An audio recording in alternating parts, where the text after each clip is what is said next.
like they said, catch potential. And on the Clint, yeah, it's going to be a flicker almost every single time. Well, we'll find out this time around. Again, a lot can happen here with the adjustments because you got a best of 3. No more best of 1s here early on if you get the scaling. So here we are jumping back into the game at game number 1 in this best of 3, the upper semifinal. We'll find out too, once again too, with the Vival playing the Suyo, the rotation's obviously going to be important. You can see Vivian getting that early start on the purple buff. So this is all these little things that Indonesia does, and you'll see other players do this too. Even this kind of aggression and pressure on the opponent's purple buff that really stack up and leads to those minor leads in the game. It's definitely a bit tougher to do that up against an alpha, right? We saw that yesterday, I believe, up against Hayabusa. So it was definitely an easier road to start and neutralizing a bit of that clear threat. You can see Uwe here trying to go and, again, assuming where Vivian is. Oh, not Iron Hooks. Good zoning from Vivian. Up with the ejector, disengaging. Sanguine Claws as well as Vival just steals away the camp. So Vival on the Suyo already a level ahead now. And I do want to talk about this Naisu. This is something that I've been talking about with a few coaches that I know personally. What's and this that? is like kind of a hidden tech. Franco and Kaja. Yeah. With Gata Kacha. It's such a good combination. Ejector, flicker, Vivian finding it. The Purify a bit late, and Nabi will fall down to the missiles of Vivian. That's first blood over to Indonesia. But to talk about that again, you hook or you get that Divine Judgment. Yeah. Boom. AOG. Anyone tries to cancel it, you get caught. You get caught. It's that's what I'm saying. Like the combination of what they can bring to the table here in this draft is. There's so many options that they can use for Cambodia, but the fact too that they've got to watch out for Vivian. Vivian knows that all her roam picks basically got banned out. Well, she still got the Jawhead. She still makes use of it, and you saw just how deadly it can be, especially when that flicker is available. She doesn't need that level 4. Yeah. Part of it is just using that ejector and throwing someone into the whims of your team. Now, you know, they get this objective that already scales in their favor. They're getting a lead, 1,000 ahead already early on. And this is where I would look to see if Cambodia can actually go ahead, play around the Franco, hopefully get a pick off. But I'm almost wondering, even with Tagami, man. Tagami, if you guys missed her performances yesterday, she was on point. And this time around, the work is cut out for her on this alpha. She should be able to go ahead and get, you know, setups that she's looking for, especially with the lineup that they have. But she's got to have a phenomenal game against what Indonesia's throwing at them already this minute, you know, 3 minutes into the game. And it's very different to the Sicilians we've seen in Iesf Wec 24, right? Usually when we see the Sicilians, oh no, again. Unstoppable force, and the ejector, oh, the combo! Vival was ready with the arrow, just shoots her down, and man, Nabi got Purify at the end there, but yeah, it was just too quick. Vival's so ahead, Tagami's getting bursted down by just Vival's damage. Vivian doesn't have the flicker, so luckily Tagami will still be able to escape. But again, this Sicilian, unlike the Sicilians we've seen in WEC 24, she is just getting all the gold. That's such good clearing right there. You know, utilizing the Suyo plus the Sicilian. Now they're going to make their way down bot. Raging Sandstorm with a flicker to get both of them. Yui Fendi caught in the ejector. Fumieko will take a few more turret shots. Yue gets the kill. The AOG to try to save her in the bottom lane, but it's Vival who can just blink out to safety, and they only lose Fumieko, who's again just the engager. Yeah, her whole job there was to go ahead and use that flicker, use that Sandstorm. There you go. Hook's going to land, but Yui's not going to be able to do much at all. Whoa! Again with the ejector, Yue is going to be taken down. City picks up that kill right now as Moshin gets chunked low by the bad impact as well. Yui Fendi zoned away by a Sicilian in the early game, and that's the orange buff taken away by Vival. I just want to say, efficiency right now with the flicker here from Vivian. Every single time it's up, she's ready to make a call for a play. And that's the thing, it almost feels like this Jawhead has focusing mark. Yeah. I feel like by the time she actually ejects someone backward, they're basically dead. They're already dead in the air, and that's the trouble part, especially when you can't really fight into that. Now they're going to actually try to contest this turtle here. This is troublesome. Two-man side involved. Fumieko getting the Raging Sandstorm. Even with the Purify, she isn't able to escape. Vival gets the turtle, and everybody just gets slain here around the river. It's almost like they can't do anything at this point, Naisu. It's too big of a lead. The hook from Yue, but it will not connect. Vivian can see already, looking for the ejector again. Oh, good bloody hunt, but now you're going to be caught in everything. The quick draw too. Yui Fendi slashed down to the tier 2. Indonesia are just wreaking havoc in game 1. Yeah, 5 minutes in, it doesn't feel like they're letting up at all at this point, and they're just pressing the situation.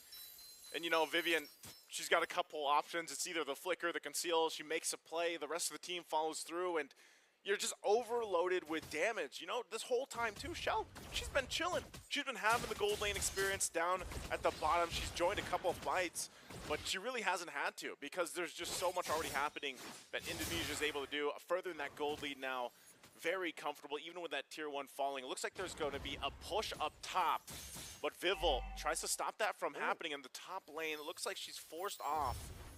So we did it.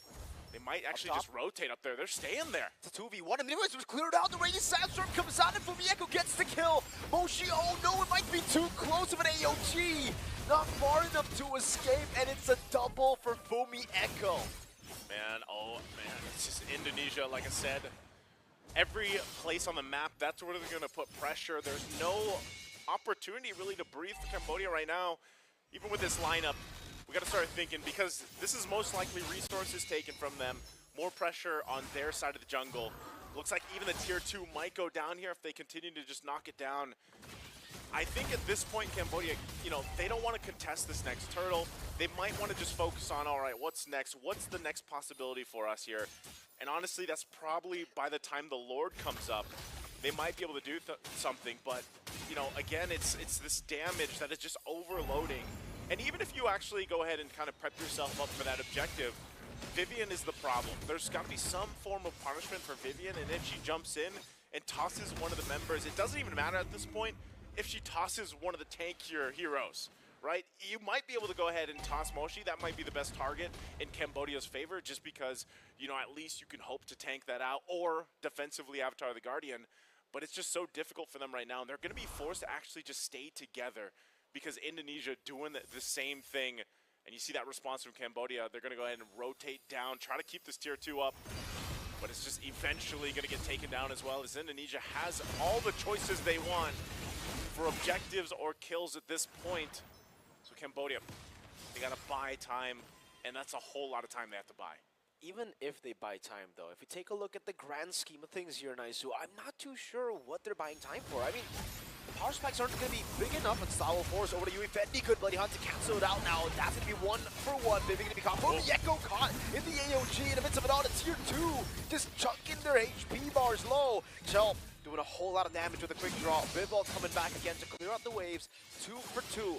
Only the frontliners taken down. But if we get to the later stage of the game, Clint's gonna be crazy. Cine, bad impact. Oh, the snipe! Nabi's burning down from the golden wand. It's not enough to take her down, but man, it surely is enough for them to zone Cambodia away from the tier 2.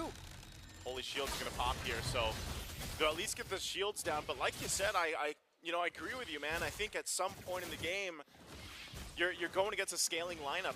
You know, with the Sicilian plus that Clint, you're playing a game of range too. Indonesia, even if they didn't have this kind of lead, they have the lead in terms of range. And that's also why, you know, for the first draft, you see them pick up that Franco to hopefully close in some of that range, pick off targets, but that just hasn't happened. And the hardest part for Cambodia is really once they even break through that front line.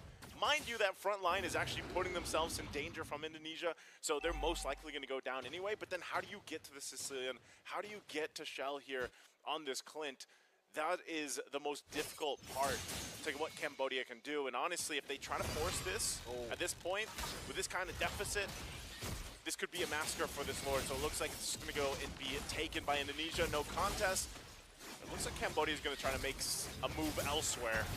At least for now, that Lord is secured by Indonesia. Real quick, before that Lord pushes in, what are we looking at here for defense? Do they have enough clear? I know they got a Beatrix, but do they have enough clear to actually stay in this game without it ending? I think they do. If we're just taking a look at Cambodia's lineup, they do have what it takes to clear out the waves. But we have to take into account that Indonesia are really good at sieging too. They got crazy range. The double C combo, yeah. Sicilian and the Clint. So much range, so much zoning potential, and even they got that dive potential in them too. Sandstorm, Fumi, Echo, Raging Sandstorm, Vivian, Unstoppable Force. Even Vival, very, very underrated initiator as a Suyo. Once you hold in that first skill, you can get multi. It's an AoE stun tool. Yeah. It's a little bit too much. Here we go. Vivian using the conceal. She has an immortality too. She's gonna toss Mochi, but already gets the Avatar of the Guardian out. So that's not available now for this base defense. The shields up top and mid are gone on the turrets. And this is the siege now that we're talking about from Indonesia, from a range as well, and just whittling down the health bars of these turrets. Zagami already caught down very, very low. You can see the way that Indonesia are just sieging at this base. They're waiting for the Lord to the bottom lane to just slow push, taking it very, very slow. To mid lane, they will continue this push. Bottom lane built up waves here, no more holy defense. City with a bad impact, just slowly chunking Zagami down. Mid lane gonna be taken down. Vivian walks in with unstoppable force earlier, but Zagami was able to escape with the Spear of Alpha. Bottom lane base turret down as well. That's 2. All right, they know they have 2 turrets down. Vivian! Yep, ejector flicker. US going to just be isolated from the team. Moshi very low. These frontliners slowly but surely chunked down. There's still some big waves that are going to be crashing down in the mid lane. Another super minion wave on the way to Cambodia. Moshi's hovering over. Nabi chunked again. Ejector ready. Good taunt overreaching. Sandstorm from Mieko. Does Winter Crown to stop that from happening? And a Winter Crown as well from Mieko to respond it over. Moshi gunned down from Mieko. Will be taken out. But look at the bad impact and the Sanguine Claws. On top of that, the quick draw that just chunks them too low. No more minions. Cambodia can still survive, but Indonesia will continue with just the turret up top. Another Sanguine Claws. Over the flicker, but it hits the wall. Now Bloody Hunt coming down with the Spear of Alpha, but a pinball goes in and dives in the back line, finding the shot in the base. The base is also just wide open for Bibble to take.